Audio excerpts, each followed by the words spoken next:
Hey there, Bernie Miklasz with you, and I'm very happy to begin another week of the Bernie Miklasz Show, the Bernie Show, as we like to call it, here on SportsHubSTL.com. Well, this show, as always, the Bernie Show, presented by DraftKings. The crown is yours. See, I was getting ready to jump ahead. Just another reminder, though, that you can watch all of my videos, read my columns at sportshubstl.com. You can grab the podcast version of the videos at Apple or Spotify, or there are links to that. If you go to sportshubstl.com, you'll see the Bernie Hub on there. Click that, and there's a drop-down menu, and you can find a way to get to those podcasts as well. Also, I do twice a week, sometimes once a week, I do Cardinal Territory with the fabulous Katie Wu of The Athletic. That is a podcast and video, so subscribe to that. You seek it out. People seem to like us two working together. Anyway, let's get into the talk here. I don't know about you, but I wasn't crazy about the Cardinals' 6-game road trip to Baltimore, Texas. Sure, there's nothing wrong with having a 3-3 road record in a two-city visit. So my perspective remains intact. I think it's healthy. I'm just saying I wasn't thrilled with some of the things I saw. And then later on, I'll extend this a little bit, and we'll get into it as far as the road ahead in terms of schedule. The defense and starting pitching was terrible in Baltimore, but at least the Cardinals overcame the flaws to win 2 of the 3 games. In Texas, the Cardinals scored a pitiful 4 runs in 27 innings over 3 games and hit 161. The bullpen got blasted pretty good, except for the Saturday game that they won. And let's face it, when they were getting blasted Friday night and then late in the game Sunday, most of the runs were given up by some relievers who aren't their primary guys. We're talking about Graceffo, Swanson, and Munoz. Anyway, on this road trip, the defense wasn't very good, and it was certainly an issue against the Rangers. The Cardinals allowed 3 unearned runs over the weekend. And listen, I don't want to get too bogged down in this, but I did want to note the state of the Orioles and the Rangers before the Cardinals played those teams. Before the start of the Baltimore series, the O's were 18-34 and had the second worst record in the American League. Also had the second worst ERA in the majors, and the Orioles were 25th in runs scored. At the start of that series last week, the Orioles had a hideous run differential of -95. So you should beat up on that team, and the Cardinals did win the series. The Rangers have the best starting pitching ERA so far, so I did expect the Cardinals to be held down offensively. It was going to be a challenge, no doubt about it. But what disappointed me is the Cardinals did next to nothing against the Texas bullpen, scoring 1 run in 10 innings during the series. And as the Cardinals started out on that Texas series, the Rangers had averaged 3.25 dinky runs per game, 28th in the majors. They also were last in OPS in the majors. But somehow this weak Texas attack beat up St. Louis pitching for 19 runs in the team's 2 wins over the Cardinals. In other words, as you know, the Cardinals had a shutout win Saturday. The other 2 games, their pitchers allowed 19 runs to a team that has been in Dallas, Fort Worth, and other places. Everyone's been talking about, man, the Rangers just don't have an offense. And, they fired their hitting coach. They brought in Brett Boone, and it's been a challenge for them to score runs. But they made it look kind of easy, except for Sonny Gray and those 2 relievers Saturday. The Rangers looked pretty easy. Just put up all kinds of runs against the Cardinals on Friday and Sunday. Maybe I just expected more. Maybe I just expected better from a Redbirds team that's tied for the Major League's best record with the Tigers since April the 30th. Maybe I was spoiled by the Cardinals' 9-game winning streak that was a huge part of their ML best record of 19-8 in May. Here's what it means, I think. Here's what I think all this means. The expectations are changing for the Cardinals. And so, there would be a point in time, when they have a 3-3 road trip against anybody, you say, well, they're not very good, so that's okay. But no, there's no longer the case. We view them differently now, right? So the perceptions are changing and the expectations are changing accordingly. And I'm going to talk about that in my next segment, my second segment. But first, some words about DraftKings and the Daily Pick 6 game. DraftKings covers an array of sports, and you can pick the one you want. But since we're talking in the middle of baseball season, if you think you know Major League Baseball, then put your knowledge to use and take your shot at winning big cash prizes through the daily Pick Six contest, which is a lot of fun to play.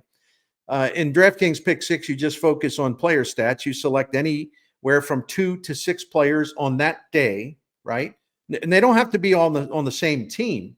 They're your player. You put your own roster together for the Pick Six contest, and you choose whether the individual player will go higher or lower on a specific stat set for his next game by DraftKings. Yeah, it's that simple, and it's a lot of fun for you to track your players, right?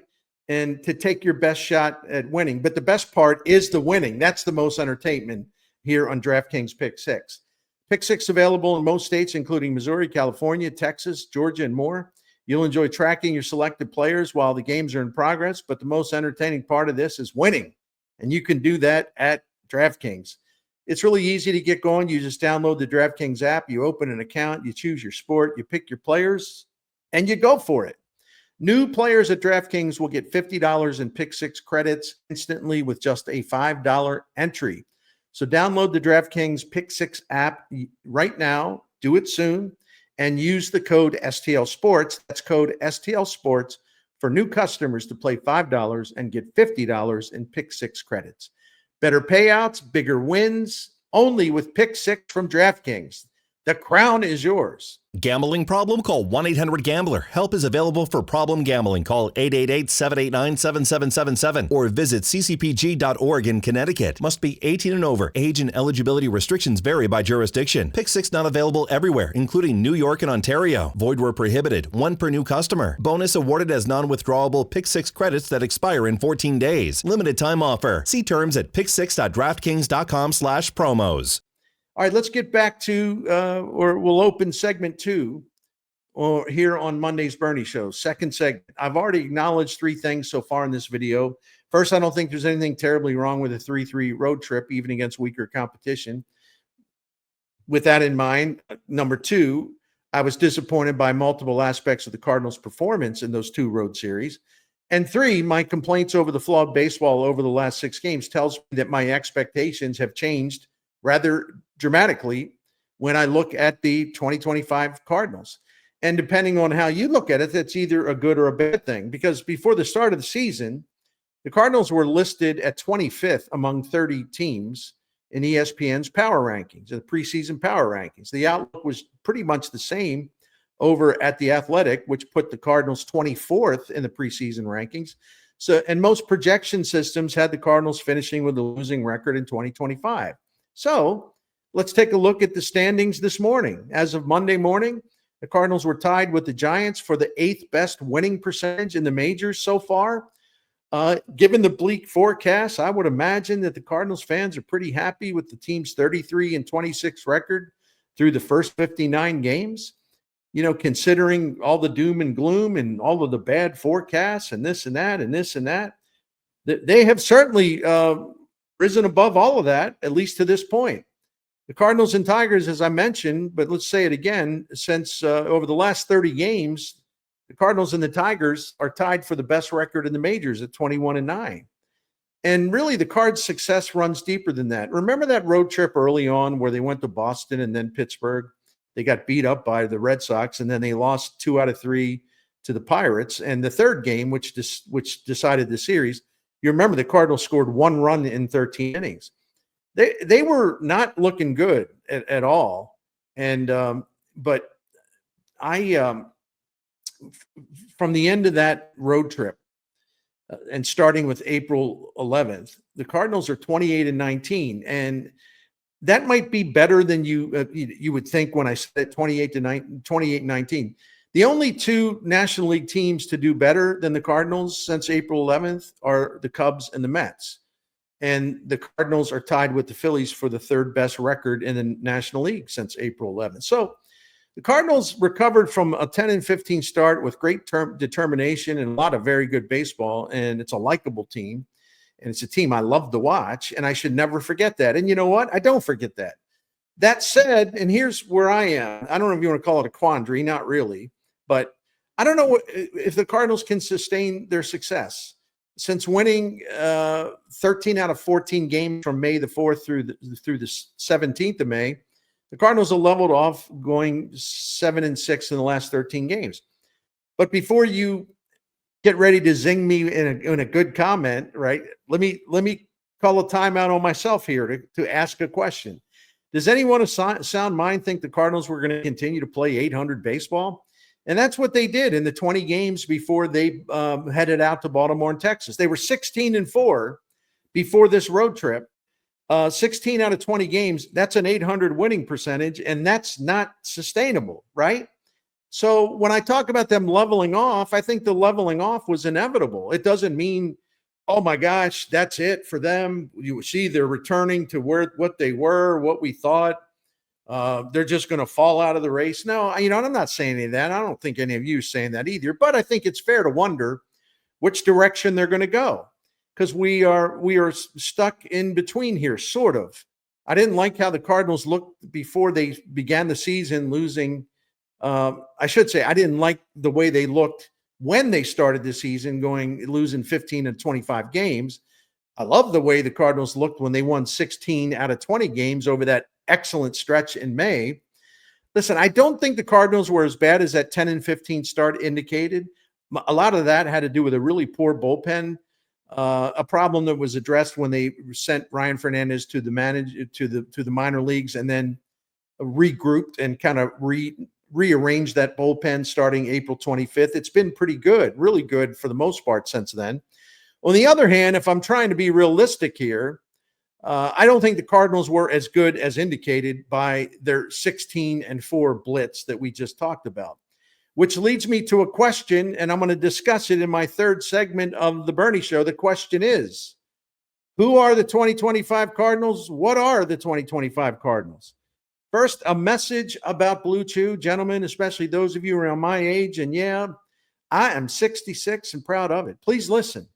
Blue Chew can help you have a more pleasurable and fulfilling life with your significant other. So why miss out?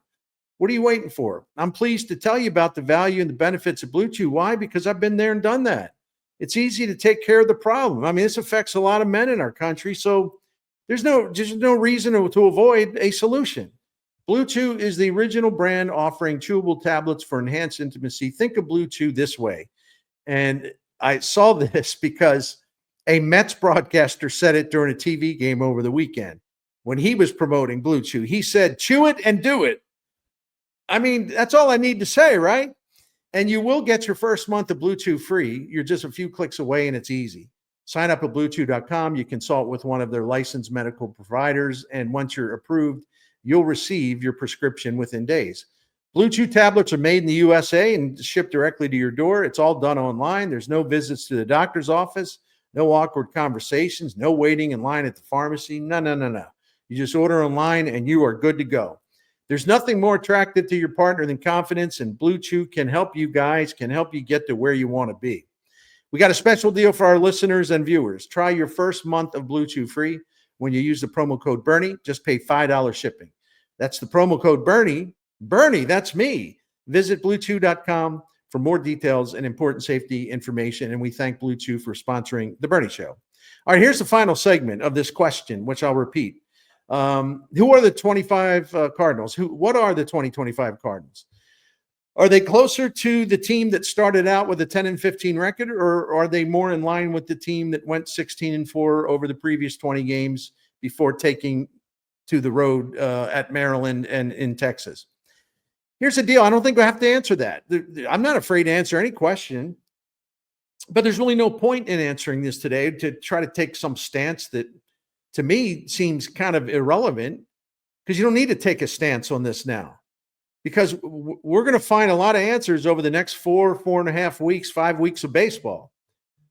Starting Tuesday with 3 games at home against the Royals, the Cardinals are opening a 32-game stretch that includes 7 games against the Cubs, 3 against the Dodgers, 3 against Toronto, 4 against Milwaukee, 3 versus Cincinnati, and 3 against Cleveland. I left 2 teams out of there. The other 6 games will be against the White Sox and the Pirates.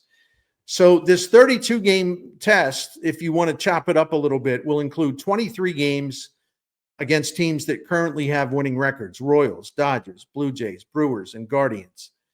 The only 3 opponents that currently have losing records are the Reds, Pirates, and the White Sox. And the Reds are kind of an interesting team because I think they're going to be better. And they have Terry Francona as the manager. They've been inconsistent, but they're not an easy team to beat. That's the point. This stretch will conclude on July the 6th, which will put the Cardinals at that point 25 days away from the annual trading deadline. And again, I make no predictions here because there's really no point in it because we're going to find out a lot more about this team. But it's also clear that the Cardinals will have to play well. They can't afford to stumble against the White Sox and the Pirates. As I mentioned, the Reds have a losing record, but that's a pretty tough club. And I think at some point they're going to get their act together. And so I don't know what they're going to look like, the Reds, when they come to St. Louis for 3 games starting June 20th. As for the 7 series against the Royals and the Dodgers and the Blue Jays, the Brewers, the Cubs, and the Guardians, and by the way, that's 2 series against the Cubs, I would say it's be in the Cardinals' best interest to win at least 4 of the 7, which might be tricky because these are really good teams for the most part. And there are teams that are heating up, like the Brewers really getting hot, right? And Toronto's been getting hot. And it's also tricky because 2 of the 7 series are 4-game sets against the Cubs and the Brewers. And it's not easy to win 3 out of 4. And, there's always a lot of 2-2 splits, right? The Cardinals had one against the Mets. Actually, the Cardinals won both games of a doubleheader against the Mets earlier this year. And the Cardinals won, both games of doubleheader against Cincinnati in Cincinnati.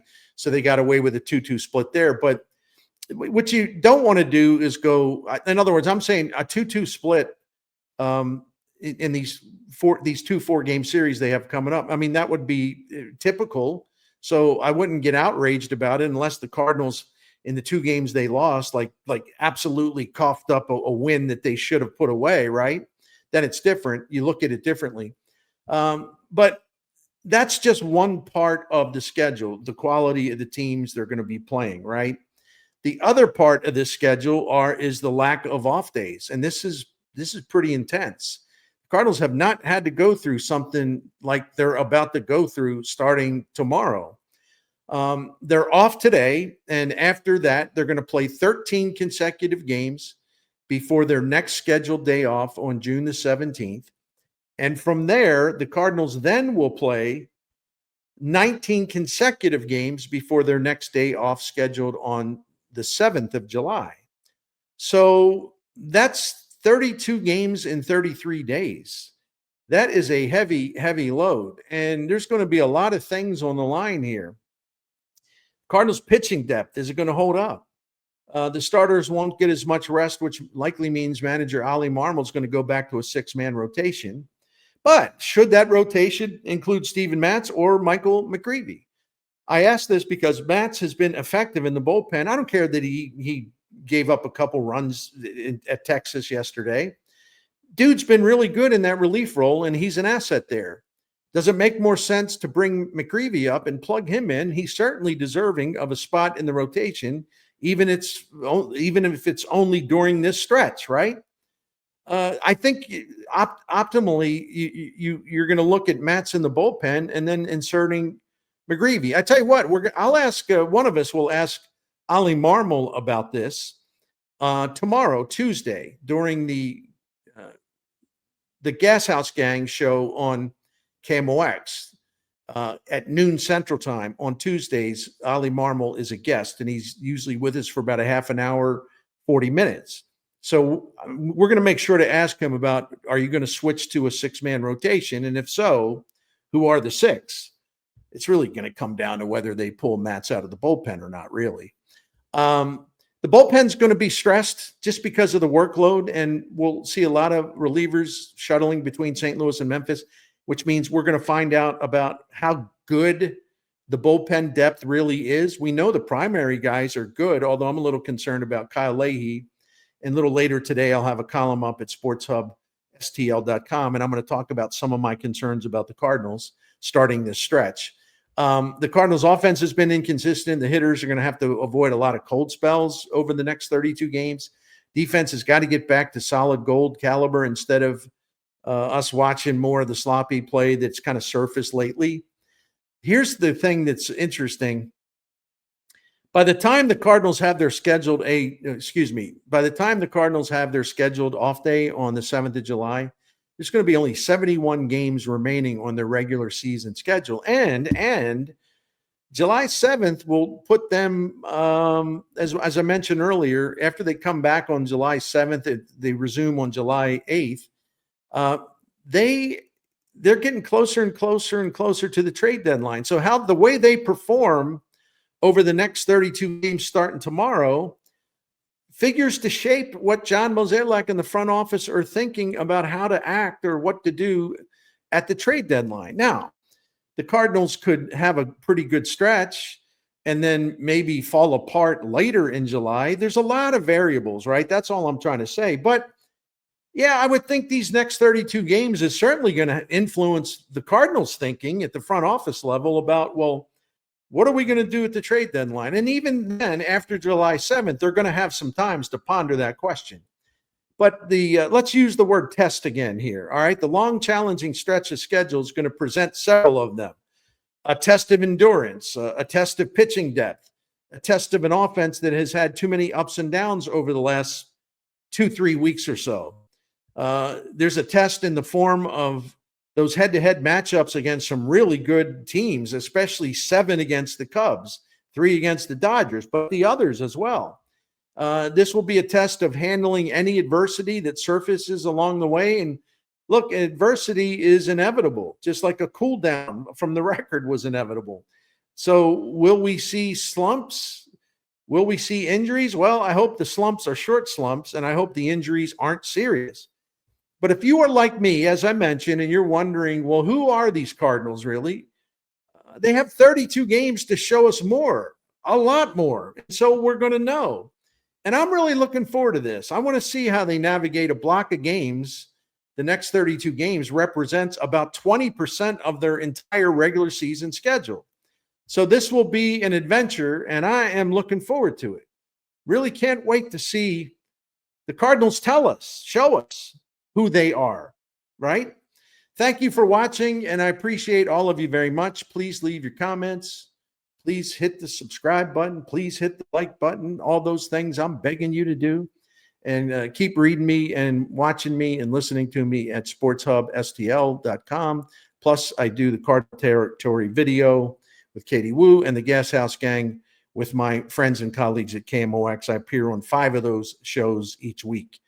Thanks to DraftKings for presenting The Bernie Show. The crown is yours. Thank you very much, everyone. Have a great day.